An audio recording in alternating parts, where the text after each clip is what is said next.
And అది అంత పల్లెటూరులో ఉంటూ అసలు ఎక్స్పోజర్ లేదు. నాకు అదే అనిపిస్తుంది, ఇప్పుడుండే ఎక్స్పోజర్ కనుక వాళ్ళకు ఉండుంటే అసలు ఒక్కొక్కళ్ళు ఎక్కడో ఉండేవాళ్ళండి. జెమ్స్ మా మా భాగ్యలక్ష్మిని అమ్మాయి చనిపోయారు. ఆ అమ్మాయి వాయిస్ అచ్చు సుశీల గారి వాయిస్లో ఉండేది. అలాగే ఇప్పుడు యమునా కళ్యాణ్ అని చెప్పాను కదా, వస్తూ ఉంటారు మా వారి తిథికి అంతా. ఆవిడ భానుమతి గారు ఏ గమకం అంటే ఆ గమకం అనేది. వాళ్ళంతా సంగీతం, వాళ్ళ ఇంట్లో ఏదైనా ఫంక్షన్ అంటే మామూలుగా అందరు గెట్ టుగెదర్ లాగా ఏదైనా జరిగినా, మా మామగారి తిథి జరిగినా వెళ్తే మొత్తం అందరు కూర్చొని ఒక కచేరీ పెట్టేవాళ్ళు. ఒకళ్ళు తబలా, ఒకళ్ళు ఇలా, అలా అన్నమాట. చాలా బాగా వాయించారు. మా మరిది గారు చాలా బాగా పాడతారు. చంద్రమోహన్ గారి ఇంట్లో పాడేవారు. చంద్రమోహన్ గారు చాలా బాగా పాడతారు. ఆయనకి బాపట్ల యూనివర్సిటీలోనే ఎక్కడో ఈ హ్యాడ్ ప్రైజెస్ అండి.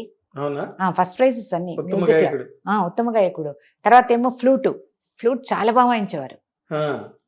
ఇవన్నీ కొత్త విషయాలు. నాకు చంద్రమోహన్ గారు బాగా క్లోజ్.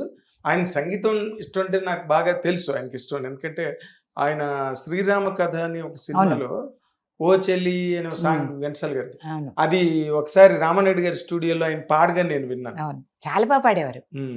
వాళ్ళందరూ కూడా అసలు ఫ్యామిలీలోనే ఉంది. లక్కీగా ఇతను, కానీ ఎందుకనో తెలియదు మరి, నాకు అనిపిస్తుంది, ఇప్పుడు అనిపిస్తోంది ప్రొడ్యూసర్స్ ఆయన సినిమాలో ఆయనకి పాట ఒకవేళ పాడించుంటే చాలా బాగుండేదేమో అనిపిస్తుంది. ఎందుకంటే he had that standard. But ఆయన ఎప్పుడు గాయకుడుగా వాళ్ళ ముందు ప్రొజెక్ట్ చేసుకోలేదు. అదే అసలు ఆయనకి ముందు ఈయనకి పబ్లిసిటీ తెలియదండి. ఫస్ట్ థింగ్ ఈజ్ చాలా సింపుల్ పర్సన్. నాకు ఇది వచ్చనో, నాకు ఇది తెలుసునో చెప్పడం అనేది లేదు.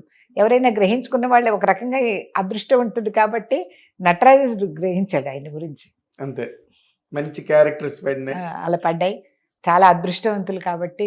అంటే మీ అదృష్టవంతులు అంటే ఇప్పుడు మీ జాతకం బాగుందని చెప్పారు కదా. సరేలేండి, మన జాతకాలు, అందరి జాతకాలు బాగున్న వాళ్ళందరికీ అంత ఇది రాదు కదా. అంత గొప్ప వ్యక్తి. అతనిలో చాలా కళాకారుడుగా he has got his own heights అండి. అన్డౌటెడ్ గానండి. చంద్రమోహన్ గారిని మించిన నటుడే లేడు. నిజంగా నేను ఇవాళ మీకు నేను చెప్తున్నా. ఆయన ఏంటంటే చాలా మంది ఆయన గురించి కామెంట్లు చేసిన సందర్భాలు స్టేజ్ మీద, అంటే ఊరికే జస్ట్ ఫర్ క్యాజువల్గా చంద్రమోహన్ ఇంకో 2 అడుగులు ఎత్తుంటేనా అసలు మా పని అందరి పని అయిపోయింది అని చాలా మంది మాట్లాడడం నాకు తెలుసు స్టేజ్ మీద.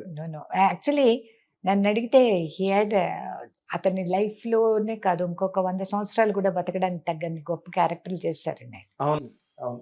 బేసిక్గా మీకు బాగా అంటే పెళ్ళైన కొత్తలో మీ పెళ్లి నాటికే ఆయనకి 40 సినిమాలు కంప్లీట్ అయ్యాయి. తర్వాత ఆయన కెరీర్ చాలా స్పీడ్గా అందుకుంది. పెద్దవాళ్ళందరితో చేశారు. ఆయన మీద సినిమాలు వచ్చినాయి, బ్రహ్మాండమైన సినిమాలు వచ్చాయి కదా.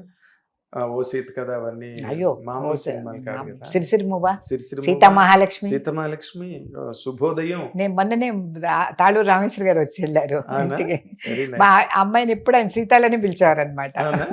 చాలా మంచి ఫ్రెండ్స్, ఫ్యామిలీ ఫ్రెండ్స్ వాళ్ళంతా. ఓకే, మీకు బాగా నచ్చిన సినిమాగా మీరు చెప్పాలి అన్ని రకాలుగా, ఒక కథ పరంగా కానీ క్యారెక్టర్ పరంగా కానీ, ఆయన పెర్ఫార్మెన్స్, ఆయన ఏ సినిమాలు పెర్ఫార్మెన్స్ కి లోపం చేయలేదు.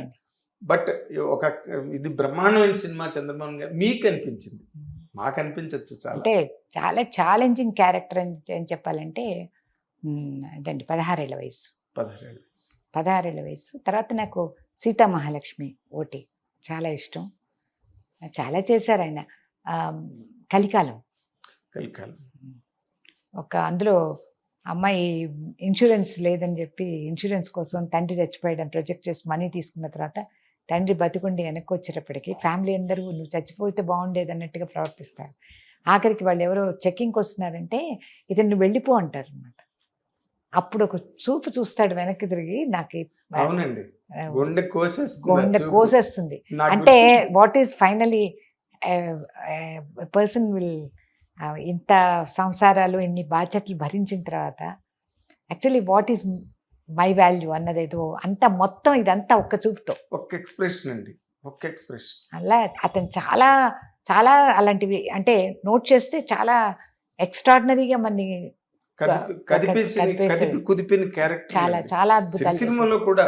ఇప్పుడు క్యాన్సర్ అని చెప్పినప్పుడు ఆ మందుల చీటి జేబులో పెట్టుకుని బయటకు వస్తారు చూడండి, ఆ సీన్ ఎక్స్ట్రాడినరీ సీన్, నిజంగా మామూలు సీన్ కాదు అది. That was actually blessing for him and ఆయనకి అసలు ఆ పాత్రలో ఇమిడిపోవడం అనేది అది చాలా కష్టమైన విషయం.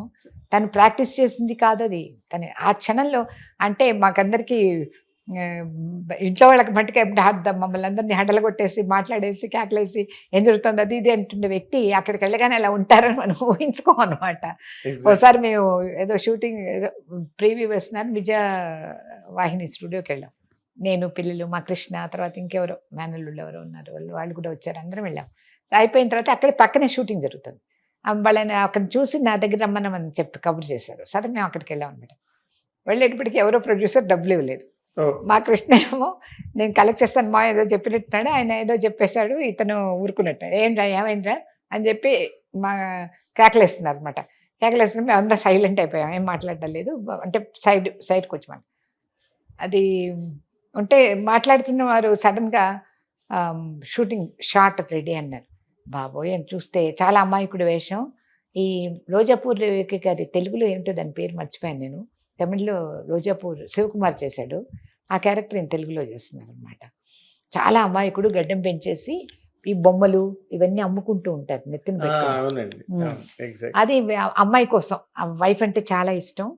So but that girl cheats him అదనమాట.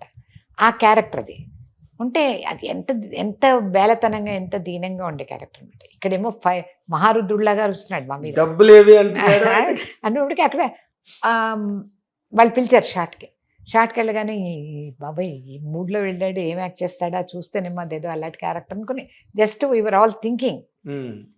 వెళ్ళి షార్ట్ అనగానే అండి కెమెరా చూడగానే మేమే అందరికీ కళ్ళమ్మ నీళ్ళు వచ్చేసాయి ఆ షార్ట్ చేసినప్పుడు. అంత అద్భుతంగా చేసి మళ్ళీ వెంటనే రంగ ప్రవేశం మళ్ళీ వచ్చి వెనక్కి వచ్చి మళ్ళీ ఏదో అన్నీ అడుగుతున్నారు అనమాట, ఏం చేస్తున్నారు మీరు అది ఇదేని ఏదో. అప్పుడు అనుకున్నాను నేను అసలు కెమియా లాగా అందులోకి వెళ్ళగానే that person was different person. Transformation ఏ క్యారెక్టర్లోనే అలా ఇమిడిపోవడం అండి. ఎగ్జాక్ట్లీ.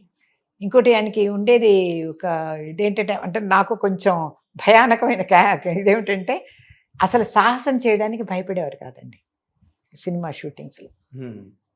చాలా తక్కువ సార్లు నాకు తెలిసి ఏమన్నా ఆయన ఏమో ప్రొడ్యూసర్స్కి తెలిసి ఉండొచ్చు, ఏదైనా కాంప్రమైజ్ అయ్యారేమో నాకు తెలియదు, కానీ నాకు తెలిసి మటుకు ప్రతి సాహసం ఈయన చేసేవాడు.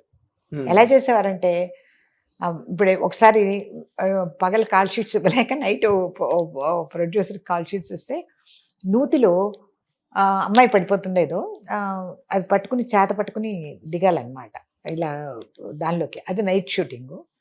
ఆయనేమో ఏదో మామూలుగా సెట్ వేస్తారు ఈ నూతులు అవన్నీ, ఆయన ప్రొడ్యూసర్ గారేమో నిజంగా నువ్వు పెట్టారు. సరే ఈ అమ్మాయి ఏదో అరుస్తున్నట్టు ఆర్తనాదాలు చేస్తున్నట్టు ముందు కొంత బిల్డప్ ఇచ్చారు. తర్వాత హీరో పరిగెత్తుకుంటూ వెళ్ళి దిగాలి. ఈయన దిగుతూ ఆయన కూడా ఏమనుకున్నారంటే మామూలు ఒరిజినల్ నువ్వే అని అనుకున్నారో లేదో తెలీదు, సాహసం చేరా డింపకాని దిగిపోయారనమాట.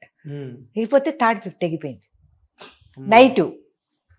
అసలు అప్పుడు ఏవో ఒక సినిమాకి సంబంధించిన లైట్లు ఉంటాయి అప్పటికి. ఇంకా మళ్ళీ వీళ్ళంతా వెళ్ళి ఎవరో దూకి దాన్ని మళ్ళీ again to bring him back.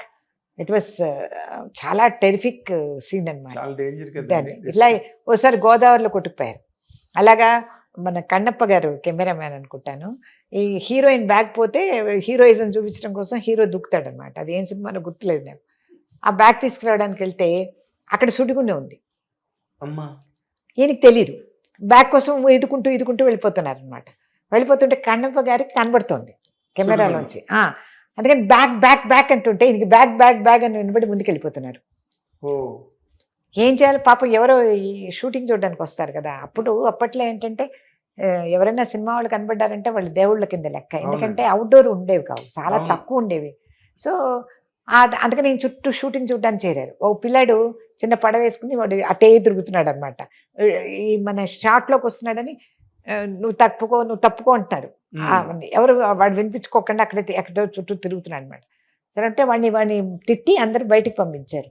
వాడు అక్కడే ఉన్నాడు. వాడికి తెలుసు కదా ఆ గోదావరిలో వాడికి, అందుకే వాడికి అక్కడ సుడిగుండం ఉంది, హీరో గారు అటు వెళ్ళిపోతున్నారని వీడికి టెన్షన్ స్టార్ట్ అయ్యి వాడి ఇంక షార్ట్ గీటు చూసుకోకుండా వెళ్ళిపోయాడు. వెళ్ళిపోతే ఈయన మునిగిపోతున్నాడు. ఆ కుర్రాడు కర్ర ఇచ్చి అది పట్టుకుని బయటికి లాగాడు అనమాట. అప్పుడు అసలు నిజంగా ఆపద్బాంధుడు భగవంతుడు పంపించాడు అతన్ని అనిపించింది నాకైతే. కరెక్ట్ అండి. లేకపోతే సుడిగుండంలో ఏం చేయలేమండి. ఎవరు ఏం చేయలేదండి. ఉమ్.